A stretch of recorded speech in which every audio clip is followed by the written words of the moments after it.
I mean, the Truman Show was another moment where, you know, I had to kind of deal with, well, you're not allowed to do that. You know, you've presented yourself one way, and you know, it's a tough thing to convince people that there's something more, or that they might want to see something different. But I've always believed, all the way along, I've believed that it was about a spark. Right. It was about who you are as a person. It's about your soul. Yeah. It's about not necessarily. I mean, you do what you do so well, but there is something about you that is attractive to people in a way that they want to sit and watch you for an hour and listen to you and listen to your insights. But it's about you and who you are.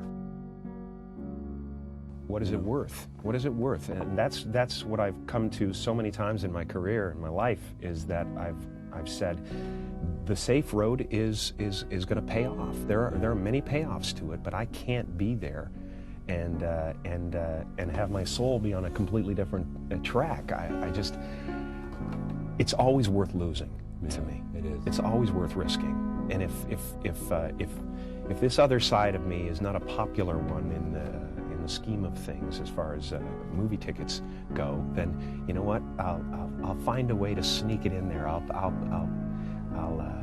make a plan. I will show myself. You know, I will find a way, and even if I'm not as popular, I will live in that area. I will expand myself. I mean, I started out with many desires as far as this business goes, and I've so surpassed all of them that it's not as meaningful to me anymore. I really love the work itself. I've examined myself on several occasions. Why am I really doing this? Am I doing this because I want to be famous? And I think there was an element to that when I started out. Sure. I wanted to be a rainmaker. Yeah. We should talk about that a little further. Well, what does that mean? That means I think I wasn't necessarily seen as much or as intently as I wanted to be when I was a kid. I had a job, at least in my own mind, and that was to make my mother feel better. She was kind of very ill in many ways, and so it was to make her feel better. And I think ultimately, I imitated my father. He was a very funny guy, but also I felt some need, and maybe I don't know whether they created it or I created it, but I felt a need to make them feel that their life was worthwhile, that they did something special just by the very fact that they brought me into the world. Yeah. So from a very young age, I wanted to convince them that I was a miracle. And then I wanted to convince the world that I was a miracle. and now I want to convince the world that I'm just like them. So you went from convincing first you're a miracle and then that you are just like them. Yes. And how does that play out today in terms of convincing the world you are just like them, that you are? Well, what I'm finding is an interesting thing, because I have a lot of people asking me, well, are you afraid that people won't accept you? And I know that in my life, and at least in my, you know, the circle of people I know and know my friends that know my work, it seems like, and even people I talk to, like you, it seems like people are almost waiting for it, that they've suspected that there's another level to me, and they're kind of intrigued and interested in what that might be. It's that, and it's an addiction, obviously. I mean, I'd love an addiction to just knowing yourself. Yeah, an addiction to trying to figure out, and maybe this is an impossible task, but you know, everybody's looking for bliss, you know, in some way or another. And I think I've come to the realization lately that that bliss comes in waves, and everybody gets a certain amount of it. Yeah. But in between, it's just hard work being in this body. You know? And that it is the unwise person to expect bliss will be there all the time. Absolutely, you know? Absolutely. But you look for it. You look for it, and you wonder why you're off the beam all the time, or whatever. So I'm constantly examining myself. I probably do it too much. I've always overthought everything. I mean, you're reading Emerson, and you read. Yeah, you know, right. Intuition. Which is like the big thing for me, you know, in life right now is the excerpt from Compensation, the essay he did on compensation, where it talks about that man would see the mermaid's head but not the dragon's tail. Yeah. And this is something that happens over and over and over in my life, in relationships, in choices that I make professionally. You know, a lot of times you just don't want to believe in the bad. But the bad is there. You know, the negativity is there, or the obvious drawback to the situation is there, but you just go, I want. Yeah. And that comes down to the I will be done and everything biblical. It's, you know, it's, so I'm always struggling with these concepts. My desire is my only problem in this world. Your desire? Yes. To do, your appetite? My appetite, yeah, absolutely, yeah. To prove everything and to be everything. But you... It's our intention. Our intention is everything. Nothing happens on this planet without it. Not one single thing has ever been accomplished without intention. So I started thinking about my life, and I started thinking about this conference and what we're about, and I looked back and I thought, well, I was two people my whole life. I was in the living room entertaining people, being a monkey, you know, doing my thing for the company and trying to relieve my mother, who was suffering.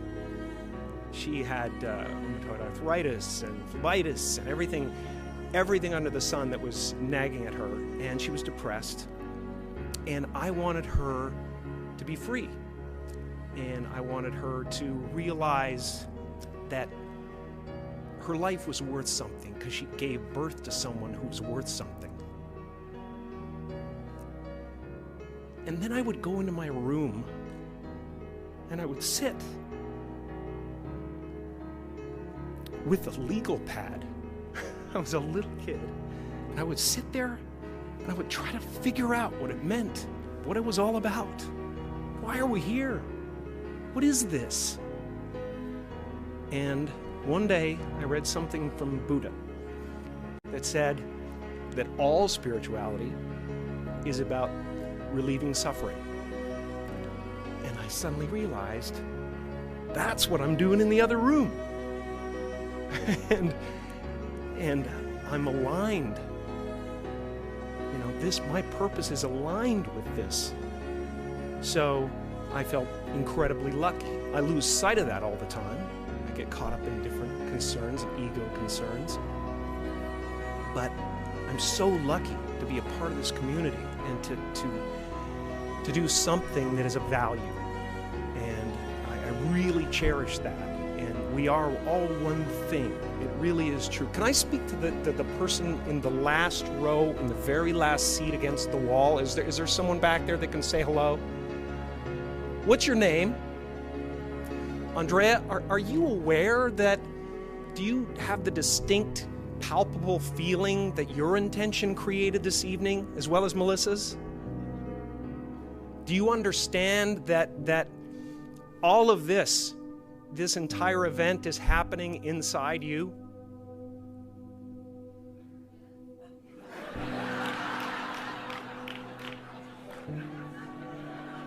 Well, just try to feel it for a second, because it's a trip, man. Some people go to the Super Bowl. I am the Super Bowl, man. I swear. My friends are all going, did you see that play? That was great. I'm like, yeah, but the energy coming out of me right now, man, is unbelievable. I'm just sitting there. I'm the stadium. I'm the vendors outside. I'm the crack dealer on the corner. I'm everything, man. There's no end to it, and it's so much fun. It's so much fun. So I hope you can feel that, and I hope you understand that you are one of the creators of this evening, that your intentions and your desires created this evening as well. And then I hope you are able to ask yourself, why did I get such a crappy seat? And be okay with it. I mean, you're in the last row, in the last seat. And yet you created this.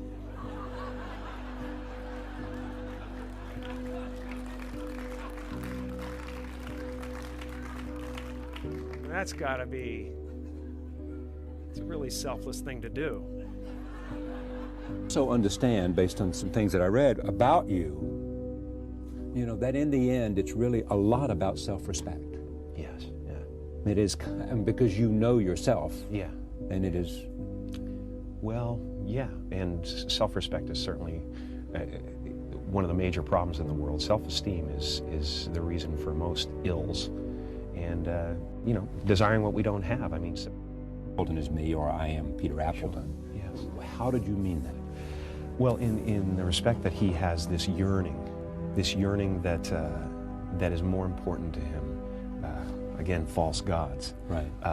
When you put something so in the forefront of your life, some desire in the forefront of your life, that everything else starts to suffer.